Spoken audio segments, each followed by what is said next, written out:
you have a special talent? Doon ako sa dance. Diba? Magtintinta na lang tayo. Sige, sir. Sige. Shucks, di ko pa ito nagagawa.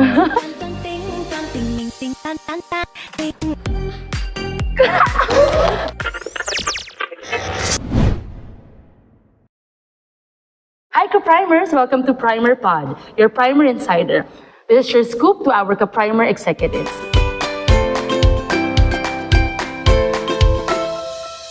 And right now, we're very fortunate that we'll have our very special guest, our Chief Marketing Officer, Mr. Roble-Buddahim. A round of applause, everybody!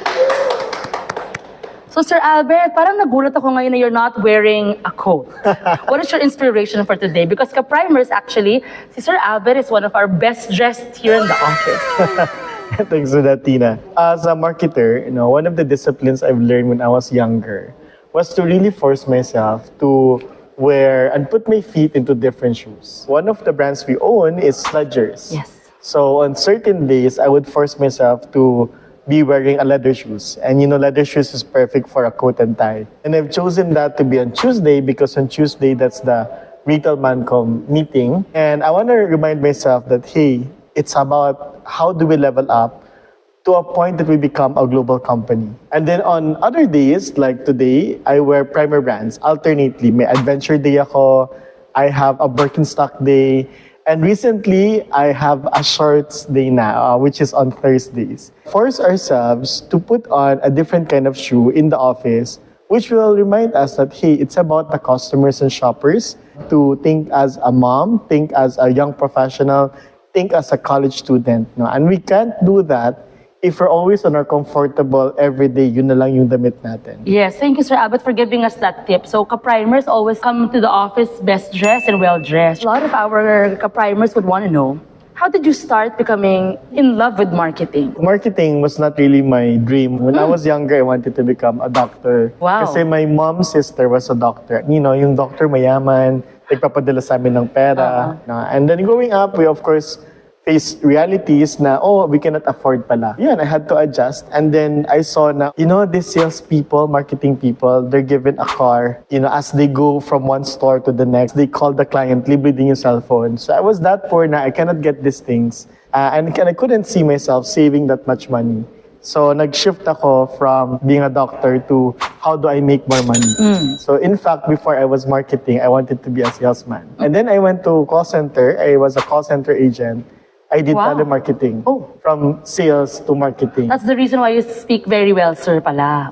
I did call center. I work at night. So my college days were like 6 years because at night I would work from 9 p.m. to 6 a.m. So habang yung batchmates ko natutulog, I'm working the whole night. Selling telemarketing. I started with VerizonSuperPages.com. I sold DirecTV, which is like a cable. And then one opportunity led to the next. Someone knew me. Donald Lim hired me in Yehey because I sell very good online ads in the USA. So naging kliyente ko sa PNG, and then PNG liked me, and then they hired me. Parang one opportunity to the next. Would that mean, sir, that even when you were way younger, like when you were in high school or elementary, you had that drive already to become an achiever, just like you are right now? In terms of being an achiever, I have to thank my family, especially my lola. My lola kasi was a teacher, tapos naging principal. Growing up, I was aware about their honor students and that the honor students get scholarships, and the scholarships can give you the course that you like. So I really had to do well. So like high school valedictorian, went to UP. So if we're not brilliant, wala na mangyayari sa akin. So we had to. When you said, sir, scholarships, what was your course in college? Were you active in organizations that time? Well, to start with, I'm a straight public school kid education. Pero like elementary, barangay, high school, barangay, school. And then I went to UP. So straight public school kid, no? We have always been conditioned na, hey, if you want to have a good life, no, you have to work your ass off, no, and you have to be an honor student kasi my tita nga was a scholar in UST. So yun yung parang role model namin. Then I went to BS Physics because there's additional scholarship. So yun. Physics? BS Physics. Oh, wow. So it's not everybody's cup of tea, physics, sir, ah? But anything math is easy for me. Pag math lang, parang boring siya kasi just numbers. Yeah. I can perfect math. Physics has another dimension, which is like density. So may mga ratios and proportions na. So I took physics and then I wanted to make a lightsaber. On my second year, I discovered I cannot make it because of a lot of limitations. Yun, my dad shared na, oh, you know, when you're a general, when you're a military, you can get this and that. Nag-PME naman ako. Unfortunately, after 9 months, I got hazed, well, disciplined, and I was discharged. I have a broken scapula. Balik ako ng UP. And then yun na, parang like, okay, how can I make more money? So yun, so that's my story. Sir, a lot of people right now, especially millennials and Gen Z, they're always like looking for how can they find an inspiration and how do they want to direct their career. Meron ka ba, sir, like simple tips for them? Don't find passion, but have passion at what you already have. Sabi ko nga, para ako naging hopper kasi gusto ko mag-doktor, naging BS Physics, gusto ko mag-sundalo. Sir, lawyer ba? Ginusto mo rin pagiging lawyer? Dapat before ako mag-50, I'll be a lawyer. So it's in the plans. Have passion at what opportunity you already have. Whatever comes my way, I give it my best. So actually, yun yung tip ko doon. Kasi there are, of course, we have wishes na. Wish ko lang ako ay isang content creator and I can buy, from my content earnings, I can buy a Ferrari. But that's not the life I have. No, that's not the opportunity that was given to me. You know, those who are coming from a poor family, you'd know na it's less dreaming and more of action. Yeah. So whatever comes my way, give it my best shot, diba? If I have the opportunity, I give it my best shot. Have passion. If I look back, I've been lucky. I'm sure you've heard I have also a lot of misfortune, diba? I went to PMA, I got hazed. My batchmates now are already lieutenant colonels no, in the AFP. With whatever I have today, rather than just daydreaming, make the best of it. You already have something.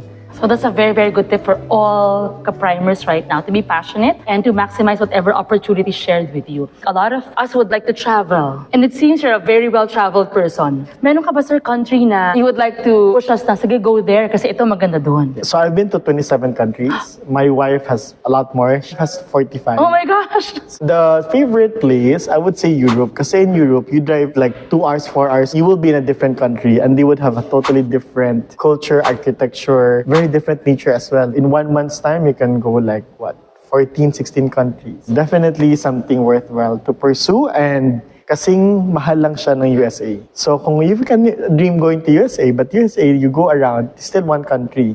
Pero in Europe, yun yung pampakapal ng countries. My favorite country is Belgium. Like, oh my gosh, chocolate everywhere. And dun ko first na nakakain ng French fries, pero dip in chocolate. Oh, so para siyang Royce. I like Belgium for that. In terms naman of view, yes, like nature, South Africa is really, really nice. Like the tabletop mountain, those bonsais growing in the cliff. Yes, yes. Sobrang ganda ng South Africa.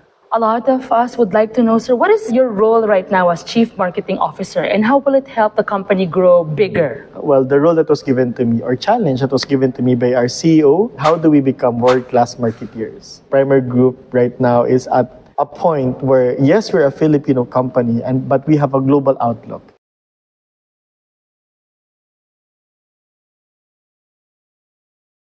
And we know that our business abroad is already growing. So as we grow and as we become a global company, how do we make sure that we can go head-to-head and we can even beat the other global players? So that's what we're trying to do right now. How do we get there to become a world-class marketer? Number one, competency. Competency, which means the skill that we do. How good are we? Are we recognized? When you say Primer Group, oh, I've been to Primer Group, would they think like, oh, you are well-trained in marketing? Second, competency is on the capabilities. So we are hiring and building new capabilities from CRM, CMK, or customer market knowledge. There's a lot also, but I'll say we're gonna start with how we build our culture. Right? To become a global marketer, it's a behavior, it's a mindset. Mindset and behavior, combine them, becomes culture.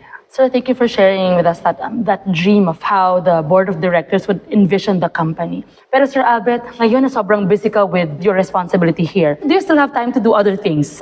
A lot are excited to know, what do you do for fun outside of Primer? Number one, I really enjoy my job. Like marketing is a job Me too. that I really enjoy. my job. Yeah, diba? I have to share. I built actually my own company as well and I became a CEO. Mahirap pala. Diba? And it was not a job that I like. I stepped down being the CEO and now I'm CMO and then back to where I'm happy. Yes. Do I aspire anything higher? No, actually. Diba? I've already found the job that I really love to do. Basta marketing, that's me. And then secondly, family. I'm married to an ex-PNGer, Diane, and then I have 2 kids, 9 and 6, no? And I'm happy to spend time with them. So, yun. And then I love spending time with friends, no? But I choose very well my friends. Especially when you're poor, and nobody wants to be the friend of a poor kid. How did I become a friend of a Josiah Go? Yeah. So I wasn't a friend in the first place. I was a fan. Every time they talk, I took note. If I have an opportunity, I'll ask a question. Inatinan ko lahat ng seminar niya. Meron akong 3 executive scholarship from Mansmith. Yeah. Kasi inatinan ko lahat ng courses.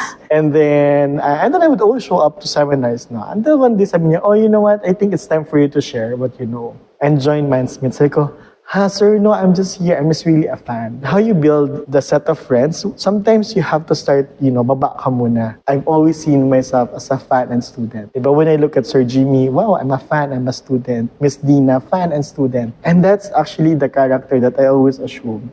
I've never assumed na, I'm already one of the industry leaders. Until now, I'm still the student, the fan. Yeah. And I think maybe perhaps that's what real humility is. No? In the professional setup, I've never seen myself as I'm the CMO. I mean, I don't like... But you are. You already the CMO. Yeah, but it's the same. No, I'm still a student. Aside from, of course, having a strong support from family and friends, meron ka bang secret recipe talaga? When I entered PNG, I replaced somebody who was an MBA and I didn't have it. Okay. And why did I replace that person? Because I had a specialist skills in digital marketing.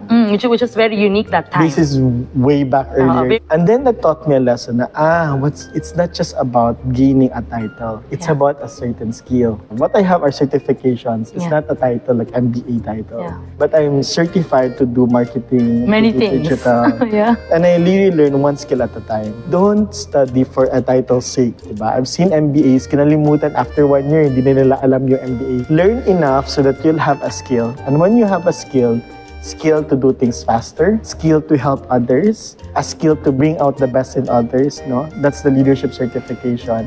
So have those kinds of skills, right? To make the world a better place, or at the very least, to help a teammate. Sir, yung mga ginagawa mo ngayon is also to inspire people. Ako kasi I follow Sir Albert in both his social media accounts and also in LinkedIn. And I feel like he's already walking the talk. Earlier, you were sharing that you love marketing so much and you found already your passion. And I think you're living it already. I'd like to encourage also ka-primers to follow his LinkedIn accounts and social media accounts. Do you have thoughts about sustainability, conscious capitalism, and how do you see marketing to evolve in the coming years? Sustainability is about being responsible. That's what it actually really is. Responsible and considerate of others, considerate of the next generation. It's about time and the right time to work on it. So on sustainability, absolutely. Now, on the next level of marketing is really about understanding what drives the business and then how can we make people's lives better. The PNG mantra is touching lives, improving life. Whatever they touch, better. Or hopefully, ma-build natin in primer better than that. When we do help somebody in their travel, parang hindi pala ganun kahirap mag-camping. Hindi pala ganun kamahal mag-camping. Or actually, really selling experiences. No? So hopefully, we'll get more of that. And at the end of the day, end of our life, when you're that bad, it's about experiences. Yeah. Not about how much money you have in the bank, diba? All these titles under your name, you can bring it to the next life. So enjoy your life. That's why I'm happy to be a ka-primer. Yeah. Because actually, it's about enjoying whatever life we have today. It's a very good life lesson. Actually, ako nga right now, I'm very, very touched because I feel like I'm also a believer, sir, na experience really takes a toll on how you grow up the ladder and go up your career. Going up the ladder. I recommend that versus just think about going up the ladder. Kasi sometimes we want to go up because we wanted to have a certain pay. And a higher position means a bigger responsibility. Correct. I hope you're not counting your price before you can actually deliver the value. Because if you are doing things for the wrong reasons, the wrong things will happen. And there's a book which is called The Power of Intent. Diba? If you have the right intent, do you want to go up because you genuinely think you can make things better, you can do a better job, then by all means go up. But if you just want to go up because you don't like the job and you just want to delegate to people, that's a wrong reason to. Kaya passionate ako partnering with For you, training, Tina, yes. and Training Mo. and engagement and branding. Kasi on We're training, partners with Sir Albert. yeah, on training, which is really important thing that Tina and Mo are doing for us, no? Training is actually a service of someone who is a leader to their people. Leaders are there to make our teams, productivity higher, not by making them work more, but making it easy for them to accomplish more. Yeah. And when you go up the ladder, it's about responsibilities. Don't muna aspire for kasi gusto mo lang ng pay. You will be miserable if you just want a pay. Diba? Kasi the pay only arrives every 15, 30, 2 days lang in a month. So what happens with the rest of the 28 days? Ang daming life lessons for today, and I hope our kaprimers would live the life lessons that was shared by our Chief Marketing Officer. Sir, to close this session, do you have a special talent? Everybody would like to know. Ano yan, sir? I would say talent from a gift of God. Yes. I have a talent to remember things. Kung presentation ganyan, dun ako sa dance. Oh. Actually, when I was in high school, I was in the hip-hop. Hip-hop kasi. Oh my God! 1990s. Chief Marketing Officer, tas sumasayaw naman pala. Oh. Would you like to show us No. 3 steps lang, sir? Gagayahin kita. Magtintintan na lang tayo. Sige, sir, please. Ano na ba yung tintintan? Gagayahin kita, sir. Sige. Shucks, di ko pa ito nagagawa.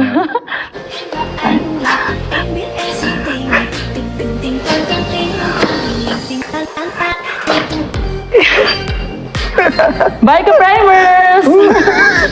Bye! Thank you, Sir Alvin!